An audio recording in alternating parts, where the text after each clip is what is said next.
कांग्रेस की सरकार कहा जाए तो एक झूठे लबरे की सरकार है, जिन्होंने गंगा जल लेकर के घोषणा पत्र जारी किया था कि मेरी सरकार बनने पर मैंने ये चीज़ें करूँगा। परंतु जैसे भी कांग्रेस ने अपने सत्ता में आया, सत्ता के नशे में उनके सारे वादे झूठे निकले, खोखला निकले और जो काम उन्हें करना था वो नहीं किए।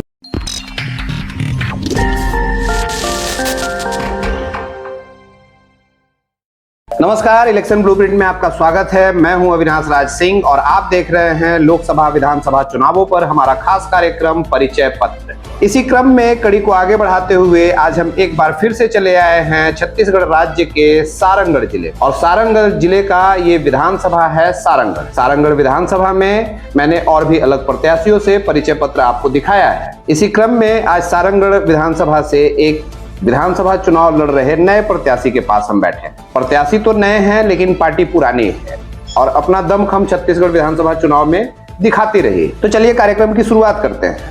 आज हम जिनके साथ बैठे हुए हैं उनका नाम है नारायण रत्नाकर। नारायण रत्नाकर जी विधानसभा चुनाव से इन्होंने दावेदारी की है, नॉमिनेशन किया है पार्टी बहुजन समाज पार्टी से। नारायण रत्नाकर जी, बहुत बहुत नमस्कार और बहुत बहुत स्वागत है आपका हमारे कार्यक्रम में। बहुत बहुत धन्यवाद भी आपका चैनल को। जी बहुत बहुत धन्यवाद। नारायण रत्नाकर जी, चुनाव में पहली बार आप आ रहे हैं विधानसभा चुनाव में। इससे पहले आपने और भी अलग अलग चुनाव लड़े हैं। हमारे चैनल के माध्यम से जो दर्शक देखने वाले हैं, विधानसभा चुनाव में आप पहली बार आ रहे हो, ऐसे में हमारे दर्शकों के लिए या फिर यूं कह लें कि आपके क्षेत्र, आपके राज्य, देश प्रदेश के दर्शकों के लिए आपका परिचय आपकी जुबानी हम जानना चाहें तो वो कैसे हो? जी, मेरा नाम नारायण रत्नाकर है और मेरा जन्म तिथि 17/10/1974 है और यहाँ मैं ग्राम सुआताल मेरा पैदाइश गांव है। और 1975 में हम लोग यहाँ से झारखंड चले गए थे, मेरे माता पिता जी, और वहीं पे सर्विस किए, दोनों का सर्विस था वहाँ पे। और मेरा जो पढ़ाई है वो इंटरमीडिएट का पढ़ाई मैंने झारखंड में ही किया हूँ। और 1991 में मैं पुनः अपने जन्म स्थल ग्राम सुआताल में आया और उसके पश्चात मैंने सारंगढ़ की महाविद्यालय में मेरा एडमिशन हुआ। वहाँ पे मैंने कॉलेज किया 1993 के आसपास। और उसी 1993 के दरमियान मुझे बहुजन समाज पार्टी के लोगों से मुलाकात हुआ। और चूँकि मैंने अपने बचपन में कभी राजनीति में कभी कोई हिस्सा नहीं लिया था, परंतु जब 1993 में कुछ कार्यकर्ताओं ने मुझे बहुजन समाज पार्टी की विचारधारा को बताएं और बाबा साहब अम्बेडकर के जीवन परिचय में बताया, तो मैं सबसे पहले बहुजन समाज पार्टी को ही ज्वाइनिंग की 1993 के आसपास। और तब से मैं लगातार बहुजन समाज पार्टी में अपना सेवा दे रहा हूँ, अपना काम कर रहा हूँ। और बहुजन समाज पार्टी द्वारा मुझे कई बार विधानसभा स्तर का पदाधिकारी बनाए हैं। लगभग मैंने 3 बार बहुजन समाज पार्टी का विधानसभा के प्रभारी रहा और तब से मैं बहुजन समाज पार्टी में निरंतर काम कर रहा हूँ, आज भी कर रहा हूँ। फैमिली और बच्चों के विषय में जैसा कि आपने बताया कि आप लोकल चुनाव में आपने पार्टिसिपेशन किया है, भागीदारी की है, और अपनी धर्मपत्नी को भी आपने पंचायत स्तरीय चुनाव लड़वाए हैं और वो प्रतिनिधि रही हैं, तो थोड़ी चर्चा उनकी भी, अपने पत्नी की, अपने बच्चों की, अगर आप कर पाए।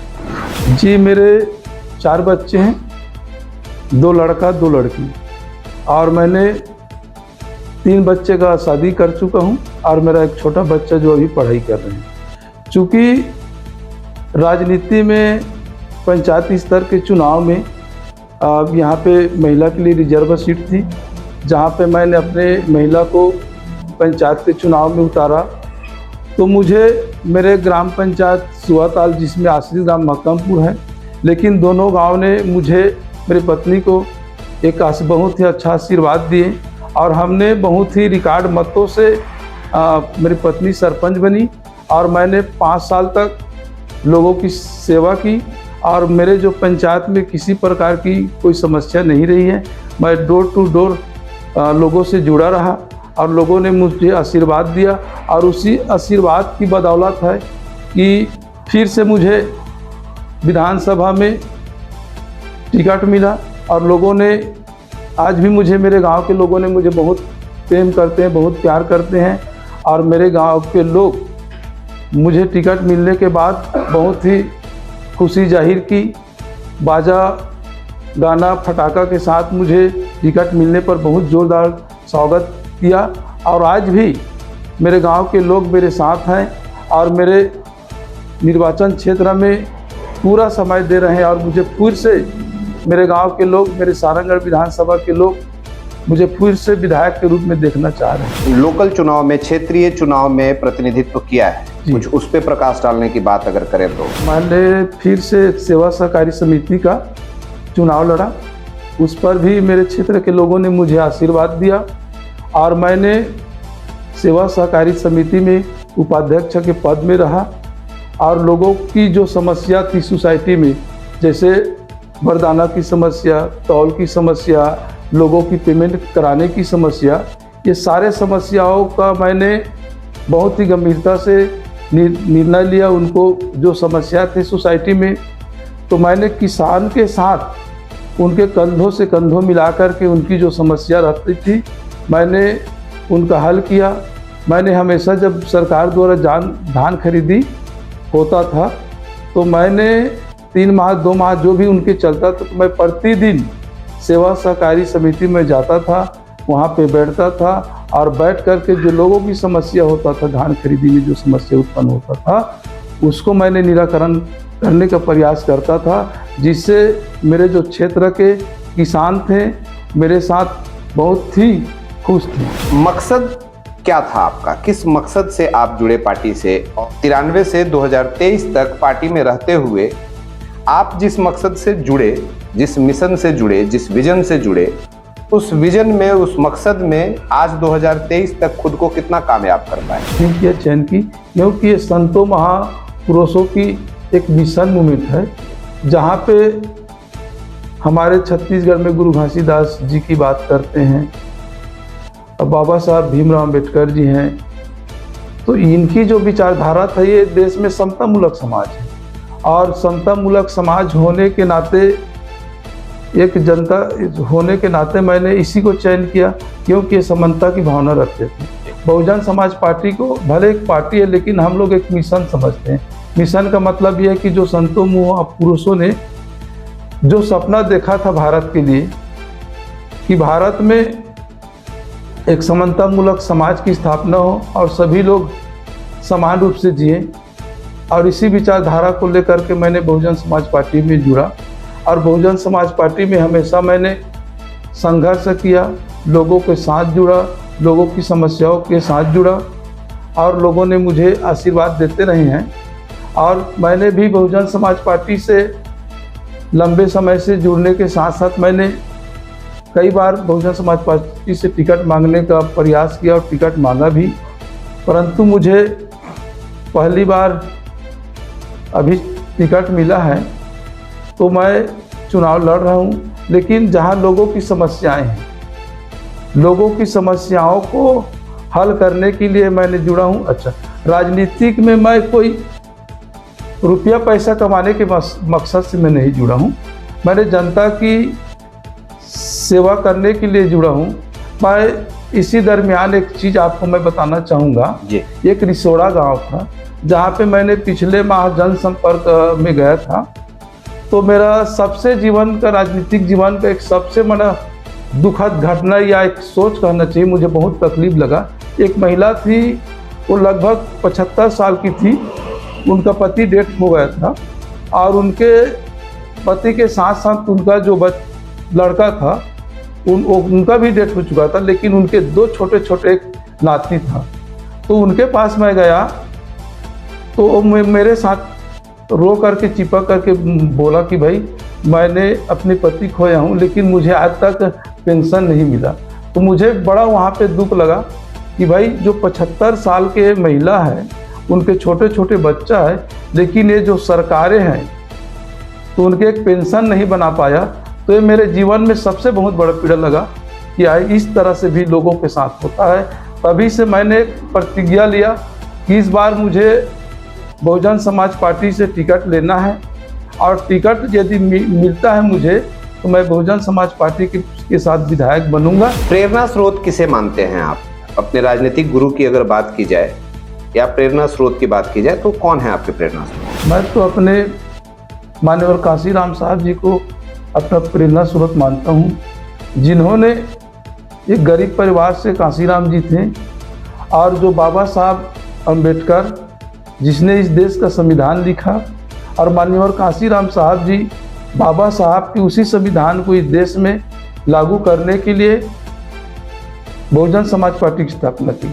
वैसे देश में कांग्रेस पार्टी और बीजेपी पार्टी वैसे भी था, परंतु माननीय काशीराम साहब जी को क्यों आवश्यकता पड़ी कि बहुजन समाज पार्टी की स्थापना की। जो कांग्रेस बीजेपी ने जिस काम को नहीं कर पाया, उसी काम को करने के लिए माननीय काशीराम साहब जी ने राजनीतिक पार्टी बनाई।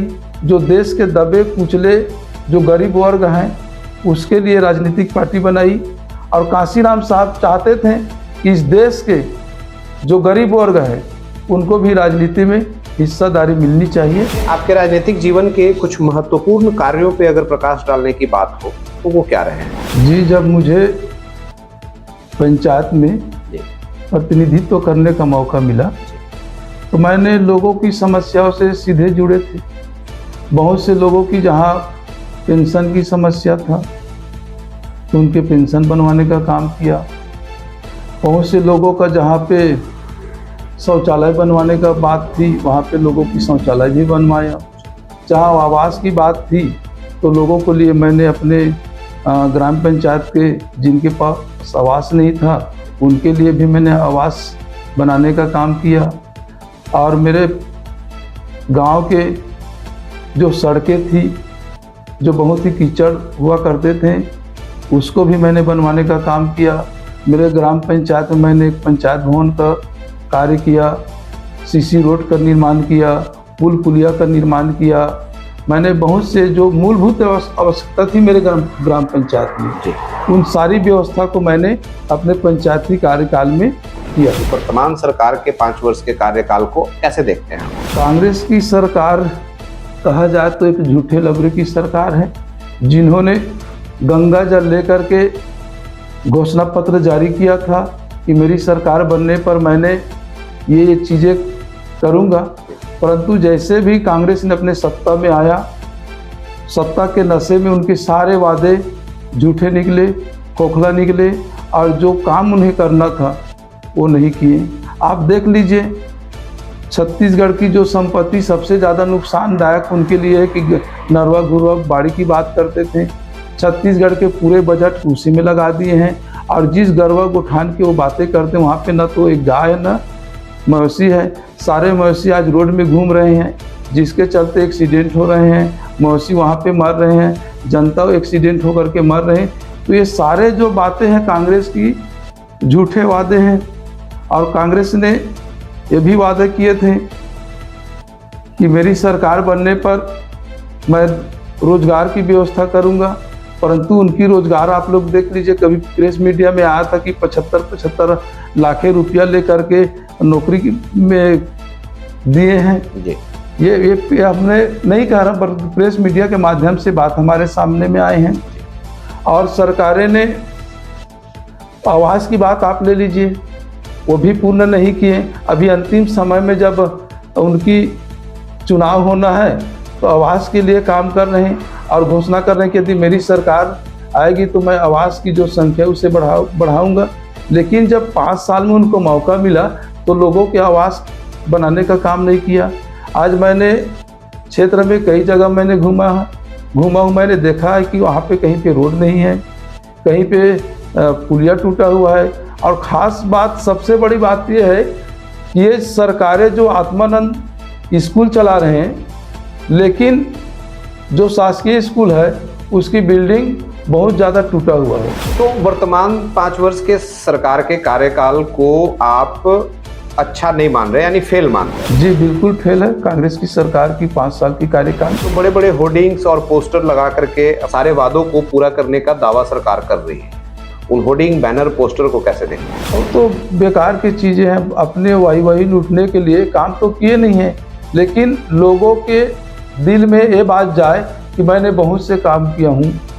लोगों को दिखावा करने के लिए होर्डिंग से बना रहे हैं, तो इस होर्डिंग से कांग्रेस को कोई फायदा होने वाला नहीं है। तो वर्तमान विधायक के 5 वर्षों के कार्यकाल पे अगर प्रकाश डालने की बात हो, कैसा रहा कार्यकाल? उनकी कार्यकाल ठीक नहीं रहा है। जो लोगों की मूलभूत जो समस्याएं हैं, पुल है, पुलिया है, सीसी रोड है, ये वो कंप्लीट नहीं कर पाए। जहां मैं शिक्षा की बात करता हूं, स्कूल की बात करता हूं, तो मैंने कई क्षेत्र में घूमा है। खास करके स्कूल की हम बात करते हैं तो स्कूल की बिल्डिंग टूटा हुआ है, और जहां स्कूल लगा हुआ है वहां बच्चे लोग घुटनों भर पानी में चल कर के स्कूल पहुंचते हैं। तो जो हमारे जो क्षेत्रीय विधायक हैं, इस पर उन्होंने कोई विशेष ध्यान नहीं दिया है। दावा करते हैं वो कि सारंगगढ़ को जिला बनाने में उनका महत्वपूर्ण योगदान है। तो आप लोग भी तो घूम रहे होंगे ना, आप लोग भी देख लीजिए जो उनका दावा है, क्या उसने सारंगगढ़ के लोगों की जो मूलभूत समस्या है क्या उसका पूरा कर लिए हैं। तो इस बात को चुनाव में जनता दिखाएगी कि उसने क्या क्या काम किए। उनके प्रतिनिधि तो कहते हैं कि कोई काम बचा नहीं, सभी मैंने पूरा कर दिया है, कोई मुद्दा ही नहीं बचा है उठाने के। तो फिर उनके पास यदि मुद्दा नहीं है तो किस मुद्दा को लेकर को जा रहे हैं वोट मांगने के लिए? भाई जब सारे चीज़ उन्होंने कर ही चुका है तो किस बात को लेकर के वोट मांग रहे हैं? उनके मुद्दे रहे, उनके मुद्दे होंगे, लेकिन क्षेत्र की जनता की क्या मुद्दे हैं उस पर अगर हम बात करें तो इस बार चुनाव किस मुद्दे पे हो रहा है? आप लोग किस मुद्दे पे चुनाव लड़ रहे हैं? आपका मुद्दा क्या है, यानी इलेक्शन ब्लूप्रिंट क्या है? हमारा मुद्दा ये है कि यहाँ के जो बेरोजगार हैं उनको नौकरी दिया जाए, शिक्षा की व्यवस्था किया जाए, हॉस्पिटल की व्यवस्था किया जाए। और हम चाहते हैं, बहुजन समाज पार्टी इस बार चाहती है कि हर हाथ में एक काम हो। यहाँ की जो सारंगगढ़ के जो लोकल लोग हैं, जो पढ़े लिखे लोग हैं, उनको नौकरी मिला जाए, ये हम चाहते हैं। तो आप लोग भी तो घूम रहे होंगे ना, आप लोग भी देख लीजिए जो उनका दावा है, क्या उसने सारंगगढ़ के लोगों की जो मूलभूत समस्या है क्या उसका पूरा कर लिए हैं। तो इस बात को चुनाव में जनता दिखाएगी कि उसने क्या क्या काम किए उसमें। उनके प्रतिनिधि तो कहते हैं कि कोई काम बचा नहीं, सभी मैंने पूरा कर दिया है, कोई मुद्दा ही नहीं बचा है उठाने के। तो फिर उनके पास यदि मुद्दा नहीं है तो किस मुद्दा को लेकर को जा रहे हैं वोट मांगने के लिए? भाई जब सारे चीज़ उन्होंने कर ही चुका है तो किस बात को लेकर के वोट मांग रहे हैं? उनके मुद्दे रहे, उनके मुद्दे होंगे, लेकिन क्षेत्र की जनता की क्या मुद्दे हैं उस पर अगर हम बात करें तो इस बार चुनाव किस मुद्दे पे हो रहा है? आप लोग किस मुद्दे पे चुनाव लड़ रहे हैं? आपका मुद्दा क्या है, यानी इलेक्शन ब्लूप्रिंट क्या है? हमारा मुद्दा ये है कि यहाँ के जो बेरोजगार हैं उनको नौकरी दिया जाए, शिक्षा की व्यवस्था किया जाए, हॉस्पिटल की व्यवस्था किया जाए। और हम चाहते हैं, बहुजन समाज पार्टी इस बार चाहती है कि हर हाथ में एक काम हो। यहाँ की जो सारंगगढ़ के जो लोकल लोग हैं, जो पढ़े लिखे लोग हैं, उनको नौकरी मिला जाए, ये हम चाहते हैं। राज्य स्तर पे घोषणा पत्र जारी होता है, पूरे राज्य स्तर पे इसका प्रभाव पड़ता है, लेकिन वहीं अगर हम क्षेत्रीय लेवल पे बात करें, आपके विधानसभा स्तर पे बात करें, सारंगगढ़ की अगर बात करें, तो सारंगगढ़ का महत्वपूर्ण मुद्दा क्या है? यहाँ किस मुद्दे पे चुनाव लड़ा जाएगा? हमारा भारत का संविधान ही हमारा घोषणा पत्र है, और हमारी पार्टी ने 50 बिंदु का ये प्राथमिकता पत्र जारी किया है। यदि हमारी सरकार बनती है तो हम प्राथमिकता इस 50 बिंदु को देंगे। जी, 17 तारीख को चुनाव होने वाला है, प्रत्याशी नामांकन कर चुके हैं, नामांकन का डेट भी समाप्त हो गया है। अब कैंपेन चल रहा है, डोर टू डोर आप लोग जा रहे हो, लोगों से मिल रहे हो, 1-to-1 मीटिंग चल रही है। ऐसे में आपके अपने संकल्प और आपके अपने वादे क्या हैं अपने क्षेत्रीय जनता से? मैंने क्षेत्र में दौरा किया तो एक मेरे विधानसभा क्षेत्र का एक गांव था जहां पे एक रिसोड़ा करके, वहां पे मैंने अपने कैंपेन के दौरान एक बुजुर्ग महिला थी, वो मेरे पास आए और उसने बताया कि भाई मेरे पति डेथ हो गया, मैं विधवा महिला हूँ, और मेरे जो बेटा था वो भी डेथ हो गया है, लेकिन उनके जो छोटे छोटे 2 बच्चे हैं उनके खाना पान लालन पोषण के लिए मुझे बहुत दिक्कत हो रही है। तो और मुझे अभी तक पेंशन नहीं मिला।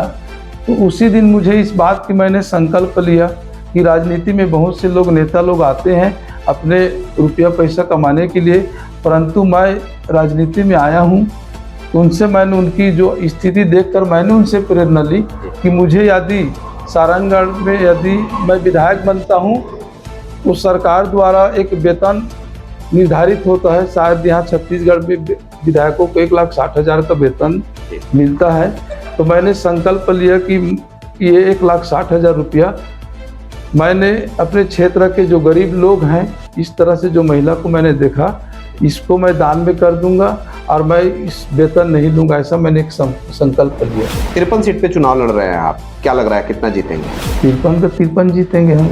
मुख्यमंत्री के चेहरे पे क्या? अब जो पार्टी हाईकमान है, हमारे राष्ट्रीय अध्यक्ष बहन जी है, उनका निर्णय बहन जी के ऊपर है, वो किसको मुख्यमंत्री बनाएंगे वो हाईकमान की बात है। इस पर हम किसी प्रकार की कोई टिकट टिप्पणी नहीं करना चाहते हैं। हमारे चैनल के माध्यम से अगर आप अपने क्षेत्र की जनता से, देश प्रदेश की जनता से कोई अपील करना चाहो तो वो क्या हो? मैं यही अपील करूंगा कि इस बार क्षेत्र की जनता के लोग बहुजन समाज पार्टी का समर्थन करें और बहुजन समाज पार्टी की छत्तीसगढ़ में सरकार बनाए, यही मैं अपील करता हूँ। तो ये थे हमारे साथ नारायण रत्नाकर जी, पूर्व में सेवा सहकारी समिति के उपाध्यक्ष रहे हैं। वर्तमान में बहुजन समाज पार्टी ने इन्हें प्रत्याशी बनाया है सारंगगढ़ विधानसभा से।